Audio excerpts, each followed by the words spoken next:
Hello, you wonderful people, and welcome to another episode of Not Too Comic Book. This being a show where we talk about TV shows that are adaptations of comic books. For today's episode, I'm going to talk about the series finale of Gotham, as well as the latest episode of Cloak and Dagger. Like always, if I'm talking about something you want to listen to, you can always look in the description down below. I include the time when I start talking about each of the respective shows. So, for example, if you want to hear what I say about the series finale of Gotham, you can skip what I say about this week's episode of Cloak and Dagger. But the first thing I'm going to talk about is the Gotham series finale. Holy shit, a great series finale. I was giddy the entire episode. There are a lot of things to kind of break down. It turns out we do in fact get the 10-year time skip. Sadly, we don't get to see like the grand scope of Gotham after 10 years, like every villain, but at the very least we know those villains are there in existence. We may not have seen them after the 10-year time skip, but at least we know these villains exist in its continuity regardless. It is interesting, a lot of stuff that went down in the 10 years. For one, obviously the actress who plays Selena is no longer the actress from before. It's actually Lily Simmons in this episode, which is kind of interesting. If you know Lily Simmons, she's popped up and stuff. She's been in Ray Donovan. I think I kind of best knew her from was playing Rebecca on Banshee. But nevertheless, it kind of makes sense in certain regards because, like, the actors who played Bruce and Selena, they're fairly young. Like, every other cast member are adults, so a 10-year, they wouldn't change that much, but they're teenagers, so, of course, like, 10 years would mean a lot because that'd be them in, like, their mid-20s, if not later 20s, so you can understand. It's kind of still a little sad, but at the same time, it's like, you understand why I did it. It is actually pretty dope seeing, like, you know, Selena kind of definitely in her thief bag and stuff like that. Obviously, you got Gordon with the mustache. I'm like, yo! I even love Barbara poking fun at it. I was like, oh, can't wait for Bruce to see you. Will he recognize you with that caterpillar on your lip? And even later on, he shaves it off, and Lee's like, whoa. He's like, yeah, I tried something out. It didn't work. And I love that, he's like, did you like it? She's like, yeah, I super loved it. He's almost kind of like, But, it's also interesting, too, like, Mayor James is back to being mayor again. He was back to being mayor for a while, or did he... I forgot what the whole mayor situation... The mayor situation wasn't like that before, was it? There was never a mayor after... I forgot who was the mayor after Oswald got busted again. Either way, it's just kind of interesting how that kind of comes full circle. It's like, you're in office, you're out of office. You're in office, you're out of office. It's a whole thing. But Jim wants to back away from being commissioner because for him it's like 10 years in Gotham and it still hasn't changed. He wanted to be that beacon of light for Gotham, but for him it's like, I can't be the only thing. Like, he was hoping, because he wanted this to be a bigger fight than him. He didn't want it just to be him that took up the fight. He wanted other people to take up the mantle as well, but no one else has stood up. And so for him, it's like, I'm going to stay long enough for, like, you know, obviously Bruce's return and stuff like that. But afterwards, because for him, he's waiting to do this till Bruce comes back, because for him, he feels like he failed Bruce, because Bruce left Gotham in his hands, because he's like, I knew it'd be in safe hands with you. I love Selena going to that party and seeing Alfred, and Alfred being like, oh, Selena, it's been a while. And she's like, tell Bruce to stop spying on me. I know it's him. And it's like, Alfred's like, oh, so you want to just tell him off, yet you came here dressed to the nine to tell him off. You know, obviously Selena's very hurt because it's like, you left. You've been gone for 10 years. Like, I'm assuming he didn't contact her in all that time. Because obviously for him, and you kind of get a voiceover at the beginning for him of being like, I'm not going to return to Gotham until I'm in a position where I can protect the people I love, you know, until I'm strong enough to protect that city, you know? And so much has happened. Like, we learned that basically they didn't even get a full year into them being like, oh, Penguin or Riddler, because both Oswald and Ed both got arrested soon afterwards. So they've both been locked up for the past 10 years. I love that. It's like, yeah, they were going to make the city theirs and all that. And it's like, oh, nope, that didn't happen at all. I also love, Ed kind of being so psyched. He's wearing the good old, like, question mark jacket, really stepping into the whole Riddler form for him. Because for him, it's like the city had forgotten him. Like, he wanted to make his mark on being a Riddler, so he was going to take this night to do it. And he's making such a point. He's like, Barbara, don't you remember a point where you're amazing? She's like, actually, honey, you got it wrong. I'm still amazing. And to get, like, keeping him distracted, Selena just knocks him out. And so it's so interesting because obviously he's like, I love him kind of grandizing too. He's like, what I'm going to do is I'm going to wait for Bruce to get here. I'm going to hit him with a riddle and blow this place up. I love that you're just being so vocal about, okay, this is what my plan is. This was me. I'm a riddler. it up. I wouldn't know how to. I'm about to do my Riddler thing, essentially, you know. So I love that. Oswald, obviously pissed at Jim because it's like, hey, you locked me up. You know, 6 months after I helped you save the city, you locked me up because you were probably on some villain level shit. You know, for him, it's like, oh, I'm gonna take control of the city and stuff like that. But Jim, it's like, you saving the city don't change anything. I do like the full circleness of it all, where it's like Oswald brings him to the beer. It's like, yeah, all those years ago, we found ourselves on the opposite sides of this situation, which is like, it's very.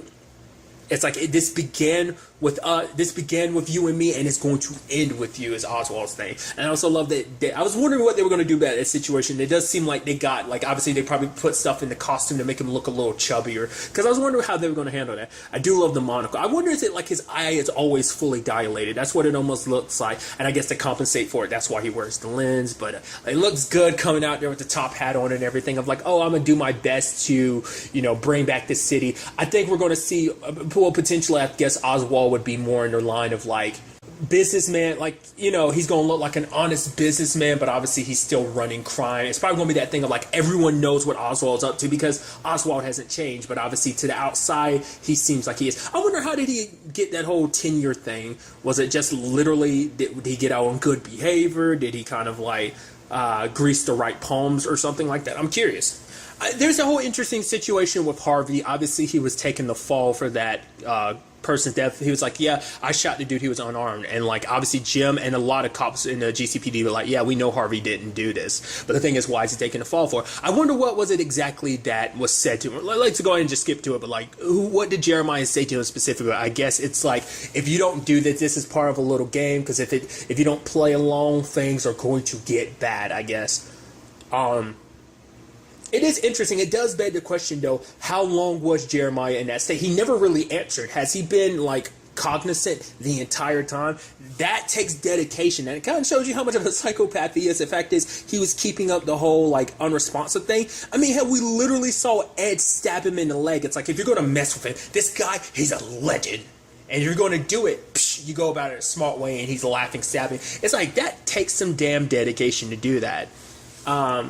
The woman who was taking care of him, that was like, oh, I guess they got us. Like, the one he grabbed onto her face, I was like, is that supposed to be Harley? That's what I'm wondering. Is that supposed to be our Harley Quinzette? Because obviously Echo's kind of playing that role, but Echo's Echo. I even love it later on, like, Echo gets stabbed, and she's like, oh, and he's like, oh, my Echo, there would never be anyone to replace you. She's like, really? And Jeremiah just shoots her.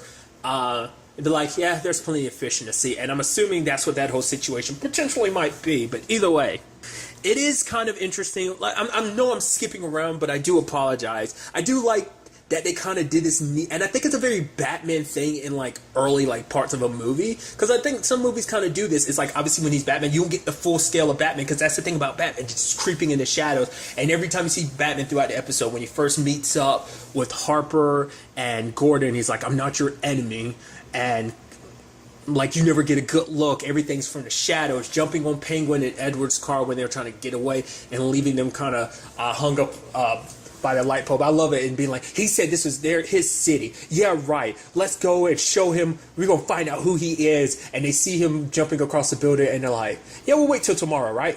Right. I love that they're still cowards to a certain extent. And I mean, that's the whole point of Batman, to strike fear into his enemies. So it's just so neat to see them kind of, like, terrified like that. I mean, because they're acting all big and tough. We'll show him. We'll wait till tomorrow. There was also this other little thing I thought was kind of interesting when it's like, oh, you're not Jeremiah anymore. What's your name? And he's like, he said all these different names. He said Jack. I know one of them was John. That must be like a comic book thing, because obviously, like, Joker's past is always hidden, so he never has. Because I know John for, like, John Doe because of Batman Telltale, but I'm curious, like, is that something that pops up in the comic books too? Like the whole John Doe situation. But, like, I feel like I remember the name Jack being associated with him as the Joker too, but I could be wrong. I feel like that there's some vague connection there in my head. Like, I feel like I know that there's something connecting Jack and Joker, but I'm not really 100% sure. It is interesting, well, on multiple things. I'm also leaving out the fact is Barbara, redhead now. I'm like, oh, nice change. It looks good on her. And also, I love the fact is that she's become a tycoon, because basically when Gotham was, still being repaired, she built up a lot of property. So she's basically kind of rose in power and stuff like that. It's like, man, didn't expect that. Going from criminal to legit businesswoman. It's what Penguin's probably going to do the opposite of being criminal, pretending to be a legit business person. But it's just so interesting. Because that was even the thing, too, for Barbara. It's like, oh, I had a choice and I made my choice. And Ed was kind of like, oh, some of us don't get a choice, you know? And obviously we're going into this situation where it's like Lucius obviously knows what Bruce is. It's like Bruce came to him before. Because I love that Bruce never... I mean, it's kind of... Because you can tell by the voiceover, it's the actor who plays Bruce. It seems like they're obviously just like probably like affecting his voice to make it seem deeper, just to represent him getting older. So technically he's still playing himself. He's just doing a lot of voiceover for this episode.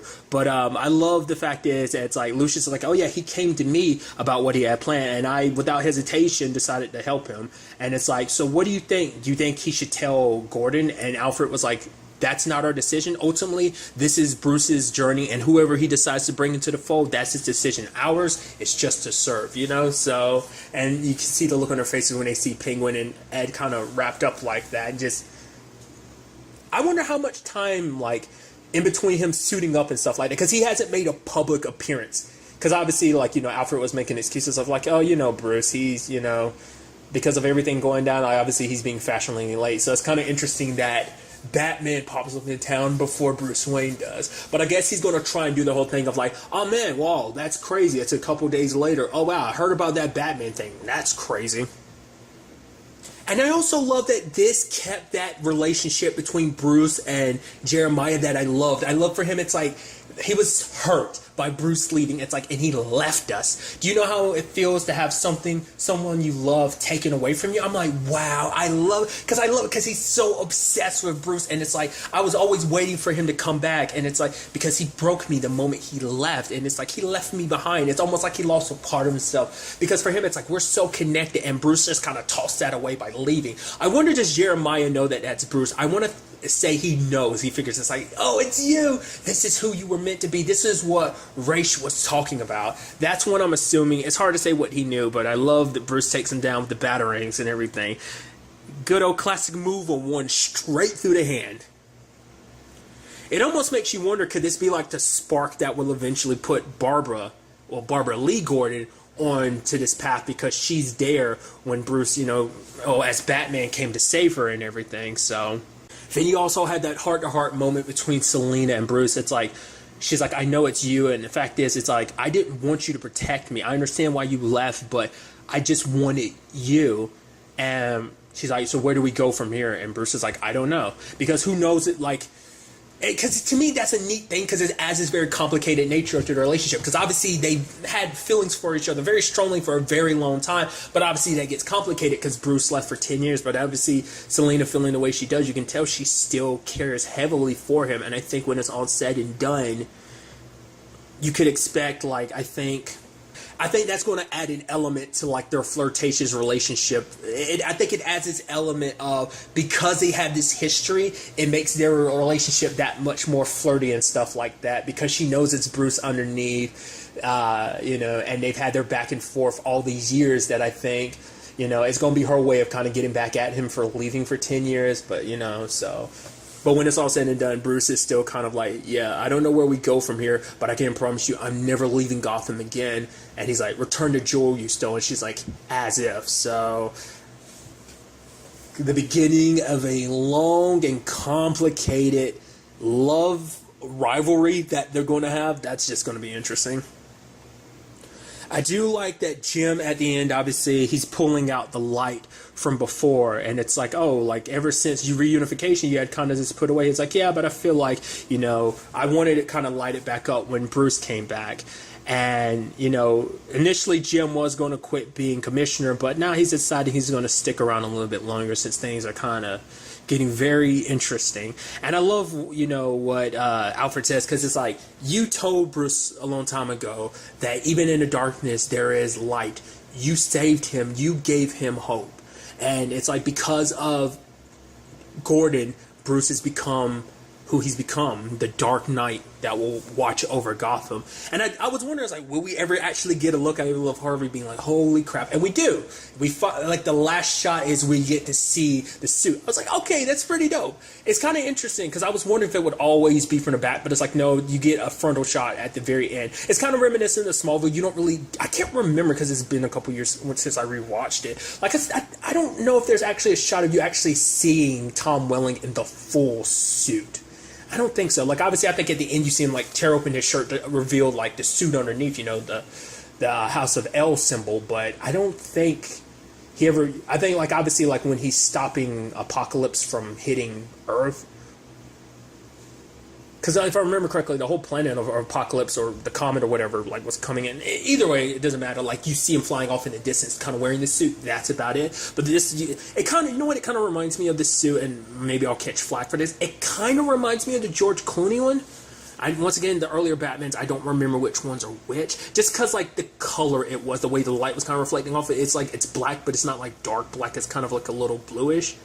Like, aside from the whole nipple thing, because I think that was a thing about George Clooney's suit, was like the whole nipple thing. Or maybe I'm thinking of Michael Keaton's. Either way. So that's interesting. But I do appreciate you being able to see that shot. Like I said, it's so interesting because Bruce doesn't pop up the entire episode. He's Batman the entire time, so... It's been a wild and crazy ride, and you know, like I said, this was a great ending, but it's always that thing of like, I kind of wish it went on a little bit longer. It's just that thing of like, you know me and endings, I never want an ending. I always want things that kind of go on forever and ever, but you know, I'm happy yet sad to kind of see us at the end of this. And like I always say with every show, like, I wish everyone involved in the show, from cast to crew, like to, you know, the best of wishes going forward in your future endeavors that they have. An interesting thing I think would be something I'm curious about, I should rather say, is like, I wonder will they do the same thing for Gotham, which they did for Smallville. If you're unaware, technically Smallville has an 11th season, but it's in the form of a comic book that picks up like 6 months after Clark became Superman. So I thought that was kind of an interesting thing. I'm curious, will they do that potentially in this continuity? Because like the Smallville comic book keeps the same continuity from the show and kind of continues that world. I'd love to see them kind of continue this world. You know, I think it'd be pretty neat if they did that. Hell, I'd be kind of excited if you just straight up did a sequel to this. I don't care what anyone says. I want that. Just because obviously we got him as Batman now, and a lot of the things, that dynamics they set up in this, I think it'd be super dope and interesting to see that continued on. They'd probably end up changing up the cast and stuff like that if they did do another series for whatever. You know, I just kind of get the feeling like it'd probably be like that. Like, not just, you know, Bruce and obviously Selena. I mean, you could keep Selena as Lily Simmons, but some of the other characters might change. Maybe some of the characters and actors like might return. But either way, because that's another thing of like, because there's so much in this continuity that hasn't been fully explored. Like, obviously, like, Nissa's potentially still out there. Not unless Bruce dealt with that on his own, you know, after the 10-year mark. That's still kind of a threat. Like, obviously, like I said, a lot of his villains exist in this continuity. Personally, I want this as a TV show, but I think it'd still be pretty dope if they did continue this later on in some timeline of, like, in a comic book or something like that. I think that'd be pretty dope. I should also note, in case you don't know, the creators of Gotham also are creating another show called Pennyworth. It's supposed to be coming out in June. I don't know the exact date. Essentially, it's another Batman prequel, but instead of being like Gotham, it's even further back in time. It's focusing on a much younger Alfred, kind of him in his 20s, kind of him after his military days, like around the time he met Thomas Wayne, stuff like that. So it's kind of it's not even supposed to be directly connected to Gotham. So to, you know, expect to be like, oh, this is even further in that timeline. It's like, no, it's kind of its own thing, like Gotham is its own thing. So it just happens to be by some of the people who created Gotham. So also note, it's not going to be on Fox. It's going to be on Epic. So in case you are curious. But yeah, I think that's kind of all I really want to talk about. Once again, it's that moment of like, I don't want to stop the recording because it just means it's officially over. But, you know, like I said, once again, thank you, Gotham, for the wild and crazy ride, for these wild and crazy years and the enjoyment that you brought to me. It continued to surprise me and pull me in each and every season. So, once again, thank you. And once again, to everyone connected to this show, I wish them the best in their future endeavors. And now moving on to this week's episode of Cloak and Dagger. A lot of interesting things went down in this episode, so let's break it down. Obviously picking up where last week's episode left off, Connors is free, and obviously you have Ty kind of being a little pissed at Tandy, but Tandy's like, I didn't mean to bring Connors out, I was trying to bring Bridget out, because not only is Connors free now, we also have the situation that we don't know where all those girls is. Whatever information Mayhem knows, we don't know now. And obviously Ty is kind of a little frustrated, so he's like, no, like, you go ahead, I got this, I'll let you know if I get any tips. And the fact of the matter is he tries to contact her later on, but he can't get in contact with her. He tries to go to Bridget for help with this whole situation, but Bridget's too afraid, because I think Bridget's seen like the fact that she can't do a lot on her own. Like now that she's been split in two, she kind of feels like she's the weaker side, so it's like, I can't do anything. And I think, you know, everything Connors represents scares her, because it's like, you know, it's like, I'm not strong enough to face him, just like Ty was scared about that. I think, you know, it kind of gets reflected in Bridget as well. So Ty kind of has to pretty much handle it himself. But when he confronts Connors, it's not what he thought it'd be. Connors is willing to turn himself in, because all that time he spent inside of that place, whatever it was, it being left with his own thoughts, thinking about everything he did wrong, everything he ever said wrong, and that ate away at him. He wants to make up for what he did that night, killing Billy, and the fact of the matter is even giving him evidence that will point to the fact is that, hey, you weren't the one that killed Fuchs. The fact of the matter is my testimony will help, but it won't be enough, because there's his uncle who covered this up for him. There's like the whole Parliament party where it's like basically a whole bunch of rich and powerful white people get together to discuss how they're going to overpower other people. And what was really interesting is the fact is Ty went to his dad, and I thought that was kind of interesting. I didn't expect that, but I guess it makes sense, because Ty ends up explaining it later on. He's like, he knew that if he left Connors with himself long enough, he would have just straight up killed him, but he went to his dad, so his dad would kind of hold him back. But you even see with his dad being like, oh, if this thing don't work out, that gun he used to kill Billy will be the last thing in this world he sees. So kind of seeing that darker side of his dad too, because the whole thing is like, obviously there's going to be stuff in there that clears his name, because basically there's a whole bunch of stuff. It's called the Monopoly file. Essentially it's a get out of jail free card. Basically it has a whole bunch of information on a lot of people. It's kind of how he controls a lot of things, you know, gets away with a lot of things, makes things disappear, like Connor's whole situation. Apparently that whole situation, the whole Billy situation, disappeared in an afternoon, and it's kind of like, so that's what Billy's life was worth. Like some shit going down in a matter of probably a couple hours was enough to kind of make Billy's death disappear, you know, his murder disappear.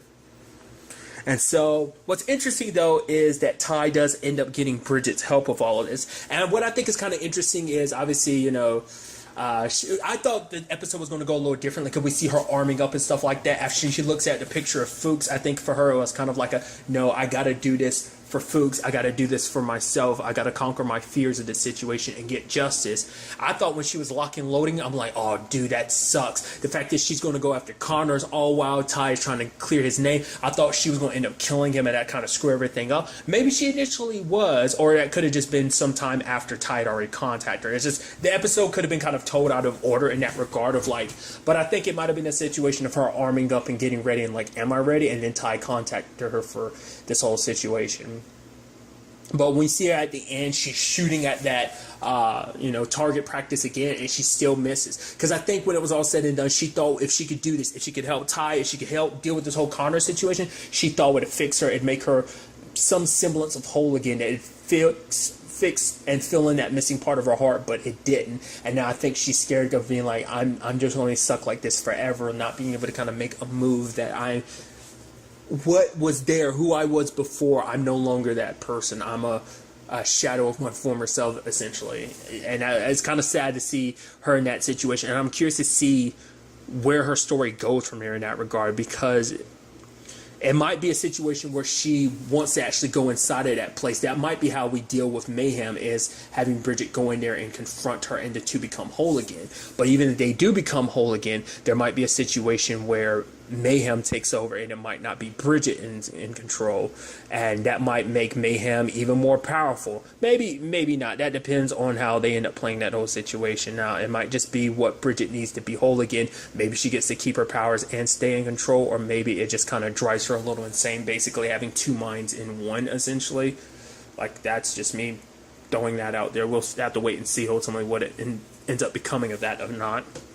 all the while this is happening, Tandy is questioning Andre about, wanting to talk to the victims, but it's like, no, they've already been through a lot. Like, you bringing all that stuff up isn't going to help. It's inappropriate because it's just a situation of, because Tandy has this sad perspective of things of like, because there's a whole conversation with her mom, because obviously her mom's getting drinks, and it's like, oh, I got a number from a doctor, and she's like, so the fact of the matter is, Tandy looks at it almost like her mom's repeating history, because it's like, oh, you need some rich guy to make you feel safe and secure, live the life that you wanted to. That's why you stayed with dad for as long, right? Because he gave you that certain lifestyle. And she's like, no, I stayed for you. It's like, don't put this on me. It's like, I'm not trying to. The fact is, I stayed because of me. But she's like, I wanted you to be able to have a good image of your father. Like, that's why she never said anything. That's why she never did anything about it. Like, she wanted to leave, but she couldn't because she didn't want to, deprive, Tandy of, like, a father. That's why she did her best to kind of hide that darker side of things from her. But it's that whole mentality Tandy has again of like, but the fact is, if someone hurts you, you leave, you don't stay. And once again, and I said this before about what Tandy says, it's sad because like, that's a complicated thing. It's not as easy as Tandy makes it out to be of like, oh, you just do it. You don't just stay. If someone's hurting you, you leave, you make that decision. It's as simple as that. And it's not, especially when someone kind of has their calls on you, especially in her case of like, you're there and in her eyes it's probably like, oh, you're happy with your dad, and it's like, who am I, how can I explain that to my little girl that like her dad hit, like I think that might be her mom's thought process of like, for one, it's just not the easiest thing for anyone at any point in time to get away from a situation like that, because someone might start to think, hey, maybe I deserve this, or it's like, hey, it doesn't happen all the time, so things are getting better. I mean, I guess you can make the argument that's maybe why Tandy's mom went down the path she did, kind of drinking and just kind of being the way she was, the way she was, that Tandy kind of started resenting her as, drinking all the time and just kind of, it might have all been byproducts of that, And the sad thing is, it almost seems like there's a part of Tandy's mom that is taking that to heart, what she said, so, but obviously she spends day with Leah, trying to get Leah on her side and understand her. And what's interesting is she's using Ty to manipulate the situation. And it's like, Ty's like, oh, because you're calling me for this situation to be am I supposed to be abusive boyfriend or your pimp? And she's like, it doesn't matter. I mean, this is just to get her guard. He's like, oh, it's because you had to call upon your black friend. And Tandy's like, what? No, it's because you're my best friend. And he's like, she's like, the fact of the matter is, if you were my shoe, Ty, you would do the same thing. He's like, no, I wouldn't. I wouldn't use you for something like that. The fact of the matter is, he's like, you know what? You go ahead. I don't need you. Because for her, it's like, you acted like you didn't need my help. You didn't want my help. It's like, because he tried to get in contact with her, but she never replied to him because she's so caught up in her own situation. She's caught up in her, like, her mission, her vendetta, that, everything else around her is kind of fading away. And he's like, in the mind state you're in right now, it's better that you don't help me. And it's kind of sad. Like, it's just the fact is, it shows you that Tandy is so intent on this. Like, part of me wonders, is this Tandy lashing out? Because I think a part of her might blame herself. I think, honestly, I think Tandy is a victim too, because she looked at her dad as a hero. Oh, he was the greatest. He could do no wrong. And now she realizes her entire life he was a monster. And for her, it's like, how can, I think it's not even her mom. I think it's her lashing out at her mom is because I think she's lashing out at herself for not being strong enough to be there. It's like, mom was in that situation because of me, but I didn't see, like, she grew up, kind of having some resentment towards her mom because of everything, and their complicated relationship. And now you kind of understand, like, everything going on with her dad, that, of course, things are the way that they are, and I think she resents her dad so much because now she can't do anything about it. She can't get justice for the fact is that he did what he did. She can't even get justice for her mom, so I think it's justice for herself because she believed him to be something he wasn't, and justice for her mom. I think she's lashing out at other people, in this particular case Leah's boyfriend, Eric, because he's connected. Obviously he's part of the drug trade with all the, like, gangs. He's like the centerfold of all that. So she goes there and kicks some ass. I thought it was pretty neat. Like, even when she was blinded, she kind of evens the playing field by making them all blind, and then proceeds to kick all their asses too. The moment Eric was almost like, what are you talking about? I know nothing about the girls and stuff like that. I'm like, what's that all about? And then everything at the end with Leah. And obviously what Tandy says of, like, you got to take back you know, what they did to you. You can't no longer be a victim. And I'm like, okay. And then it gets revealed Leah shocks her, and I'm like, Leah's a part of this. So the question then becomes like, was what Leah said the truth? Like her boy, like she probably might have been BSing the entire time. Like Eric might not even be her boyfriend. Like Eric just might be someone that it's like, oh, like, you know. Now I'm sitting here thinking about it. I'll quickly think of it. Like Eric might have been like some shitty like boyfriend that she had. Maybe he did do the things that she said of like, oh, he basically kind of passed me off to other people, like do stuff for him, and it's like, no, I don't want to. But then it's like, oh, you have no fans, no family, no friends, no one she can rely on or talk to. So she stayed because he had, you know, broken her down to the point of like she has no one to turn to. It's like if I leave you and take everything, you will have nothing. And she says this thing that I thought was kind of interesting. She was like, until she found Andre. Now my mindset is of two things. Either she is 100% behind all this and she got this way because of Eric, you know, putting her in those circles, and she got, you know, corrupted by all of that, and she kind of, because it almost seemed like Eric knew nothing about that. So my mind doesn't click there. It did at the beginning until I sat here and thought about it. I might be right about the whole Andre situation, because it would explain how they get access to the girls that they do, because it's like these girls show up to group. That could be 100% Leah, but Leah made that point of like, oh, because I met Andre. I think Andre saved her and kind of got her out of that. Like she went from one terrible situation, someone controlling her, to another situation. I think Andre's the one mainly behind all this. This is kind of helping me lean more into that thought process. I could be wrong, but it just, I don't know. I just felt I had that feeling before, and now I'm kind of getting even more just because of what Leah said.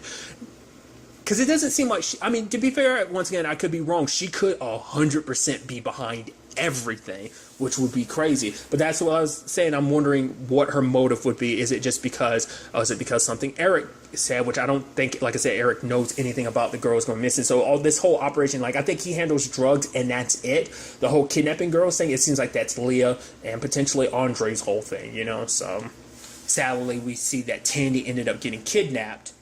Ty ends up finding out that the bottle that's supposed to have the files that can exonerate him are empty, and so he goes off and threatens to kill Connors. But what we see in Connors' mind is obviously Connors is true to his word. He wants to be judged. Like there's that what's that called? The whole scale thing, I forgot what that's called. It's like his heart being weighed against the gun, and the gun weighs heavy on his heart. I guess you can look at it metaphorically like that. But you also see him constantly handcuffing himself, but the handcuffs breaking. It's because he wants himself to be brought to justice, but everything, obviously his family situation, allows him to kind of get away with everything. And Ty kind of sees like, that's what you really want. You do want justice. And he's like, you should just, you know, finish me off. But it's like, no, I'm not the one who should judge you. And so he takes Connors to his mom. It's like she's the one that should judge because it was her baby boy that got killed, and I think she's the right person to kind of decide everything. I think she's the reason why that file is missing. Because remember everything she said before, she was doing whatever she could to get Ty back home. So the evidence to clear his name, that might be all that she's been doing. Like she has to kind of side with certain people in certain positions and stuff like that, using her position to side with other people because it's the only way she could get Ty back home. Maybe Connors will break that, or maybe it's too late. Maybe Ty's mom has already handed over all the evidence that could help with that situation. Or, you know, it's still being dangled over her head. Maybe that's why it's not in the bottle, because it's like, oh, here's all the stuff that helped free Ty, like, put it in front of her face to be like that. Or, you know, maybe she has to find a workaround to how she can bring this evidence to people without bringing up how she got it. I don't know. I could be wrong. Maybe there's another reason why it was missing, but that's what I'm thinking. It has to be associated with his mom, because she's been trying to get Ty free. It's kind of sad too, because like all this is happening, and like I guess that's supposed to be Tandy's side of the story of just like her kind of having that vision of like all the families together, her mom, her dad, with Ty's mom and dad, and you know, VIDS there, and it's like Ty, you know, is dressed up, you know, like he's becoming an officer. Because it's kind of interesting what ends up happening to the two when they are away from each other. Like, I think, you know, sadly, because of the circumstances, you know, because of Tandy pushing things as hard as she did and Ty going about things the way he did, they didn't have each other's back when the time they needed each other the most, you know? They weren't there for each other, and it's just that complicated nature of their relationship. This is where my mind is with everything. Ultimately, we have to wait and see what goes down in the next episode. It's definitely going to be interesting to see what happens exactly when it comes to the whole Connor situation. And what about Tandy's situation? Will Ty be able to sense that she's in trouble? Will it take Tandy's mom being like, yo, have you seen Tandy? I haven't seen her for a while. And Ty's like, what, she never came back home? Maybe then he tries to get in contact with her. Maybe that'll set everything in motion. And then he'll probably have to balance between, like, does he help with his own situation with Connor's, or does he help Tandy? Maybe him trying to balance both of them. I don't know. I think we're going to get a bigger and better understanding of the operations of all, like, these missing girls and everything because of Tandy's situation. She's going to probably get locked up with the other girls and try to get them free. They're probably going to make it so that I'm curious to see, because obviously they don't know about her powers and everything, but it might be a situation of, like, they probably keep her so drugged up she might not be able to focus enough to actually use her powers. So that might be a situation we find ourselves in. But like I said, we'll have to wait and see. But really, that's all I wanted to talk about. So the next time we meet, be happy, be safe, live life to the fullest, and enjoy it. Good day, and goodbye.